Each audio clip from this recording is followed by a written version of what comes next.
What's up, guys? How is everyone doing? Finally, I'm back on the bike, but a different bike yet again. It's also been a while since I donned on my full face helmet, HGC helmet. Ever since I got the AGV K5 open face helmet, I've been loving it, wearing it quite a lot. For the full face, I really liked the full face last time, but after I realized that I need to keep taking in and out for work purpose, open face is so much more convenient and more comfortable. So yep, I only don on this full face when I'm doing my motovlogs, yeah, like right now, because I have to attach the GoPro right in the front like what I'm doing now. Because with the open face, I am not able to put my GoPro in the center because yep, obviously it's open face, so I cannot put the GoPro there. Yep, for quality content, guys. So today we have a new friend, a new ride. Woo! Getting overtaken by cars on this bike. So I am riding, I guess you all know, the FZ16 ST model. Basically, FZ16 ST is just it's the same as the FZ16, just that the FZ16 is a naked bike. The FZ16 ST is just a semi-fairing bike. So everything is the same, just that more fairings.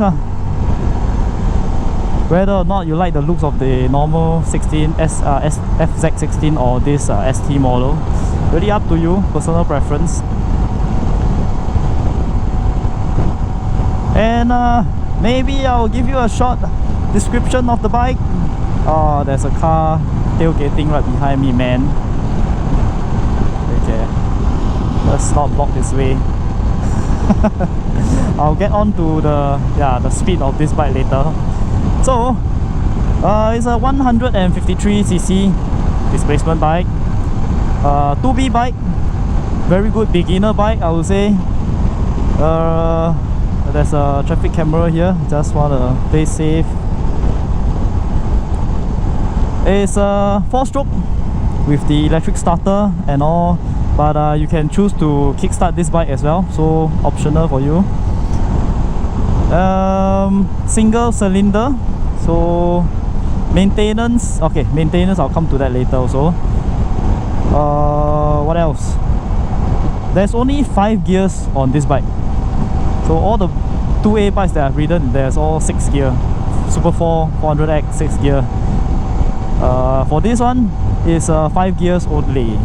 So every time I kick to the 5th gear, I sometimes tend to kick up one more time because I'm too used to 6 gears. So have to get used to that. And as you can see, I'm always or mostly on the second lane now because first lane usually they're traveling quite fast. For this bike, I will usually tend to travel at a speed of around 90 to 100 kilometers per hour. Coming on to the top speed, I phobia of top speed. The topic of top speed. So for this top speed, I have checked. They mentioned that they can go up to 115 kilometers per hour. So far, I've tried to push this bike to about 110. Yep, feeling quite the stress on this bike. So you see, wow, pickup also very jalat pickup. Not okay lah, because I'm comparing this bike to a 2A bike, so it's really hard for me to do a non-biased review. Because if I compare my 400X, of course this pickup is way worse than the 400X lah. So you see, I'm always traveling on second lane because I don't want to block people lane on the first. So top speed, I tried 110. Probably can push much further. I would expect maybe about 120. But I got this bike second hand lah, so left only 2 years. It's registered in 2012. Yeah, 2012. Okay, make sure I don't want to miss the exit. So bike has been on for 8 years, left 2 years. I'm not gonna test the limits of this bike because this bike mentioned by the previous owner, the uncle say got overhaul before, so I don't really want to take the risk to, you know, go push the limits of this bike. But so far everything is okay, no problem. Added some accessories. Mr. Duck is here with me as well. Added the phone holder, cup holder, and also the windscreen extender. I got this one, the windscreen extender from AliExpress, about 10 to 20 bucks. Just wanted to try, see whether if it actually blocks the wind, because the windscreen for this bike is quite low. So I thought of trying, but actually I don't know whether if it makes a difference. Yeah, I think it makes a bit of difference. Yeah, the wind is coming from here. The hole, not so much. I was worried that the hole here might come, the wind might go through. So far everything's so good. So for this bike, additional information is that it's running on carburetor, not fuel injection.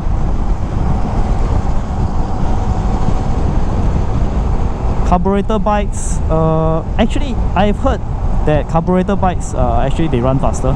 So for example, last time the 400 CB400 Super 4, I heard, I'm not too sure if Spec 3 is running by carburetor or fuel injected. I think Spec 3 is a carburetor bike. Correct me if I'm wrong. Then the Super 4 Revo is the fuel injection, no doubt. So I heard that the Spec 3 for Super 4 is actually faster than the Revo, because carburetor bikes usually the CC wise, I think the engine displacement is much better, bigger. For fuel injection, although they help to improve your fuel efficiency, okay, 5th gear already. Although they help you to improve your fuel efficiency, but then in place they actually reduce the CC displacement of the bike. So I believe for this ST model, this FZ16, in 2014 they actually released the fuel injection. Okay, wait, let me try to overtake this car and then switch lane to let the other cars behind me pass.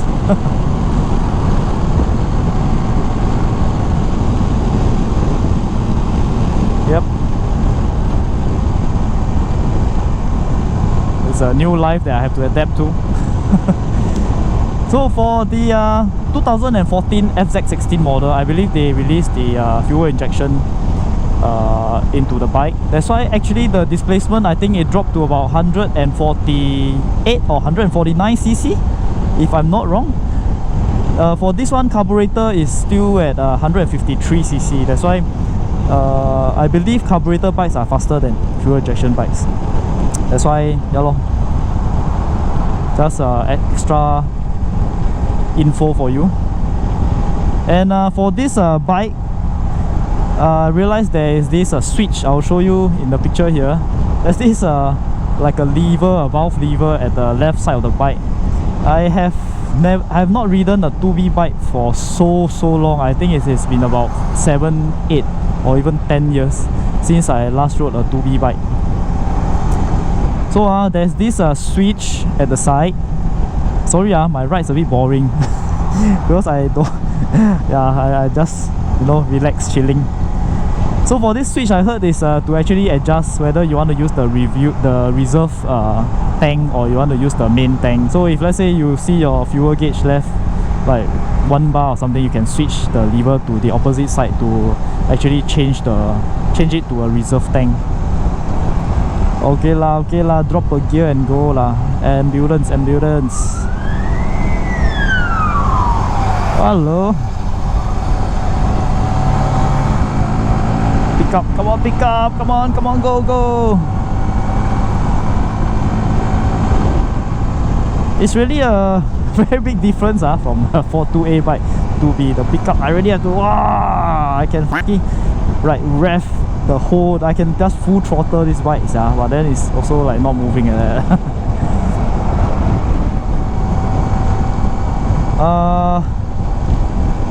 Oh, and coming on to fuel consumption. Oh man, it's raining. Drizzling. Shit, it's gonna rain later, I guess. So for fuel consumption,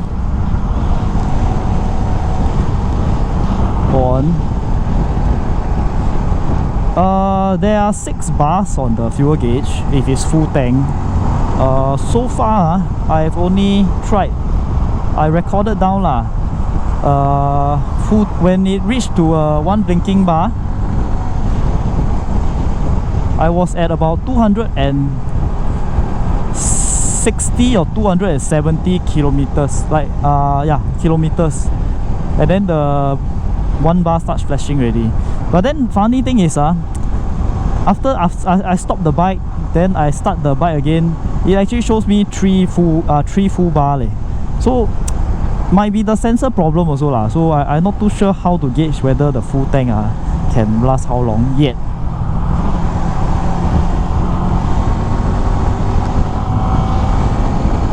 So far 1 blinking bar, 260 270 kilometers per hour, 260 270 kilometers.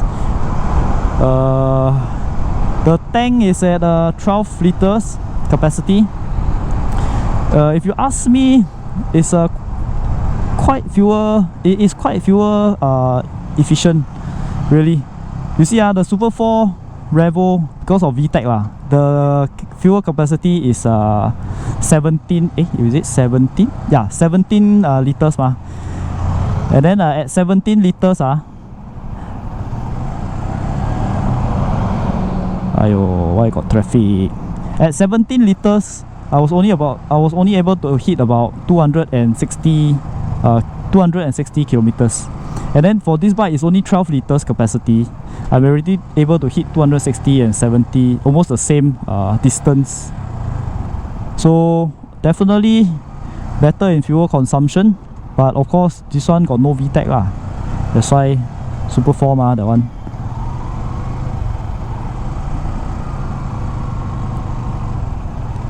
Aiyo, why so many car leh? So many car.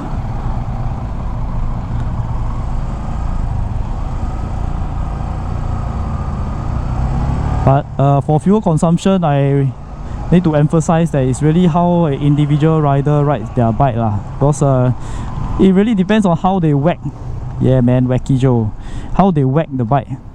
If they whack the bike hard, they make the bike work harder, then of course the fuel will definitely eat a lot more.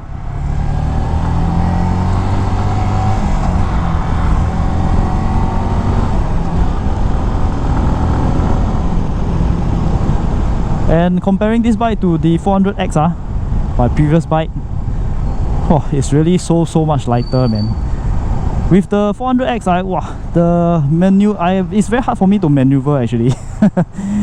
Although it's really comfortable, stable and all, but to make turns and all, you can actually feel the weight going on there. For this bike, walao, is damn light. Even with side panniers and a big 58 liter top box, very easy to maneuver. But I'm being very careful because I changed new tires on this bike, so have to wear off the wax and all before I can do anything.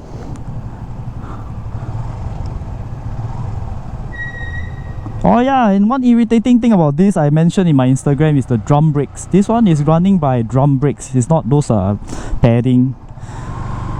So I'm not too sure about drum brakes, but the drum brakes I changed to a new one, and then it starts to squeak damn a lot. I'm not sure if you can hear it now. See, can you hear? Okay, let me. Oh, there's a lot here. Okay, let me show you the squeak. I'm not sure if you can hear. Yeah. Sometimes if I engage the rear brake like slightly a bit, it starts to squeak. Okay, I'll take this lot.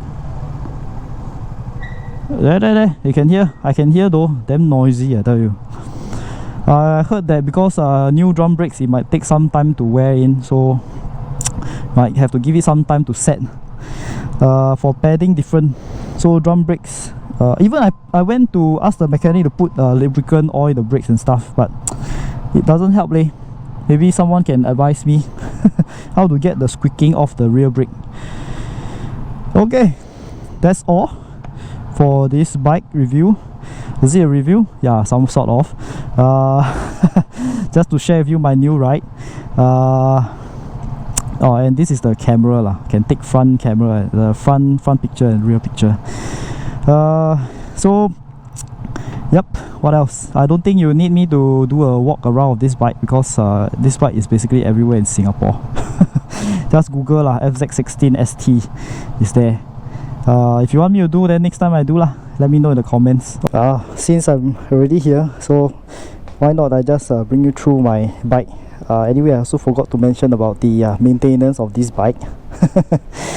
So when I got this bike, pretty cheap price. You can see exhaust, although I just wrote this bike, don't go and touch your exhaust because this is just a cover. This is not the actual exhaust. The exhaust is actually inside, so even if I touch this, I'm not burning myself. See, so don't go and touch your exhaust after a ride. So you can see the cracks scratches fairing here also got scratch got crack and all. So got it pretty cheap, so as long as the engine it works fine, everything is working, no issues with me. And yeah, maintenance wise, I actually changed the drum brakes. Okay, what is drum brakes? Let me show you. If you see my Instagram, you can see that the brakes is actually round. It's not those pad, and it's inside here, right here. Hope you can see, although it's a bit dark. So I changed the drum brakes because it's worn off of about $30 to $40 around there. What else did I change? And the engine oil, it only takes 1 liter, 1 bottle of engine oil. So cheap maintenance, 20 bucks, 30 bucks. You can get your engine oil, coolant, air filter, oil filter. All this costs also about $20 to $30 only. Quite cheap. So overall maintenance is very cheap, very affordable. Tires wise, I changed to new ones. I believe the brand was Dim Sum. Yeah, Dim Sum tires. Front and back cost me about $230, if I'm not wrong, $230. I think around $230, $250 around there. Yeah. So other than that, nothing much. This is the kickstand, the kickstart. If you ever want to kickstart your bike, if your electric starter fails. And about the switch I'm talking about, I hope you can see on the left side of this bike. Yep, flashlight for you. So there you can see this switch. The carburetor is right here. Carburetor, it's just above the carburetor, and then this switch you can toggle it to use your main fuel or your reserve fuel tank. Something new I learned also. You know, but one thing I don't really like about this kind of bikes, where the headlight is actually those you know, pat jiao kind. What I mean by pat jiao is like those cock eye kind of lights. Let me show you. This is how it looks like if I start the bike. The fuel gauge starts to run. Yep, see, 4 bars left. Okay, let me show you the pat jiao eyes.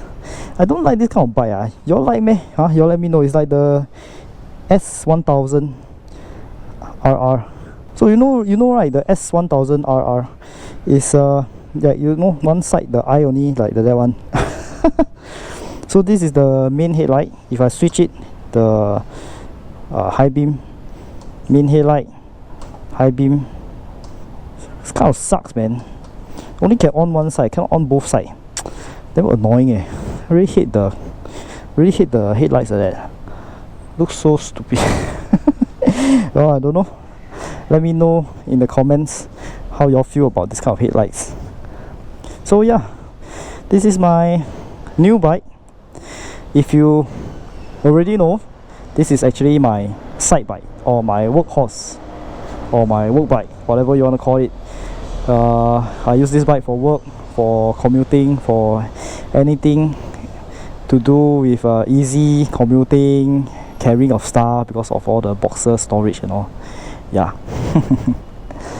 So that's it for today. I'll see you in the next video. Ride safe, stay wacky.